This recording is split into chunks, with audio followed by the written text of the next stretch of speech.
a fight! We give them a fight! GameTrailers Game of the Year Awards 2012.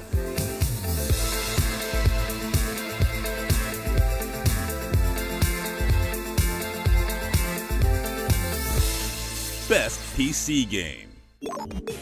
If you want to experience the best version of a game available, a lot of times waiting for the PC version is a good idea. Sure, most games are still built for the consoles first, but those with high-end PC rigs usually get the last laugh in the form of deep discounts via direct downloads, better graphics, and in many cases, extended shelf lives via user-created content. In 2012, it rings true again with the shiniest versions of the year's best games on the PC, though some re-emerging old names make it clear that the platform is far from a port repository. Good luck. And the nominees are Assassin's Creed 3. Why should the old world have all the fun? Assassin's Creed 3 brings the Brotherhood to the Americas in a story that wraps all its conspiratorial mummery around the most compelling civics lesson ever. Desmond's story finally comes to a close with the help of ancestor Connor, a Native American assassin with moves to rival those old-school killers from across the pond. Play it on PC for the most stunning graphics possible. Call of Duty Black Ops 2. Black Ops 2's story paints a grim, paranoid picture of the near future, in which the world's boogeymen knock over America's formidable arsenal. But chances are you'll remember one thing about it most: its variability.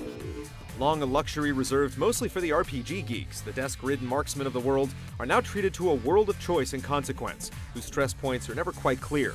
Factor in a mighty multiplayer suite, and you have a shooter that begs to be experienced. And on PC, dedicated servers make it all the more appealing.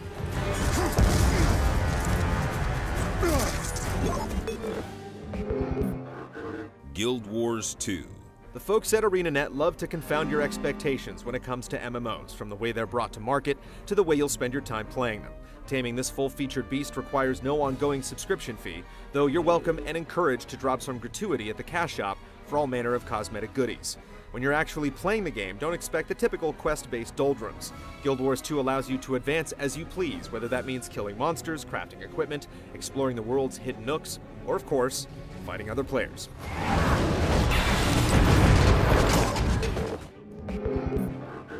Mass Effect 3. It's fitting that the stirring finale to Shepard's epic space quest plays best on the most futuristic platform available. As always, shooting your way through the starfaring RPG's teeming corridors feels best when a mouse is controlling your aim and the biotics are sent flying with a few expert keystrokes. Regardless of whether you're transported or enraged by the way BioWare has chosen to write the trilogy's epilogue, it's hard not to agree that the trip was well worth it. Is there an easier way around? You could say that.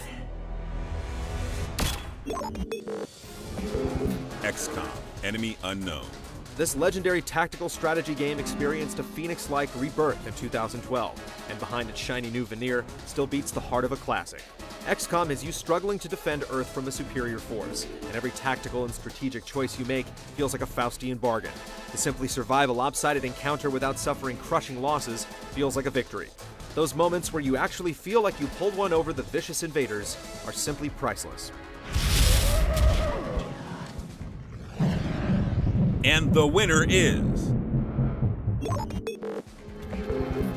Xcom Enemy Unknown. Exhuming a classic is always a chancy proposition, but 2K and Firaxis make it happen with thoughtfulness and class. Xcom Enemy Unknown has updated a relentlessly demanding form without defanging it, and the result makes it clear that it's okay and even desirable for games not to mollycoddle their players. More importantly though, exploring Xcom's depths is great fun, and regardless of how much you think yourself able to predict its outcomes, it never ceases to surprise.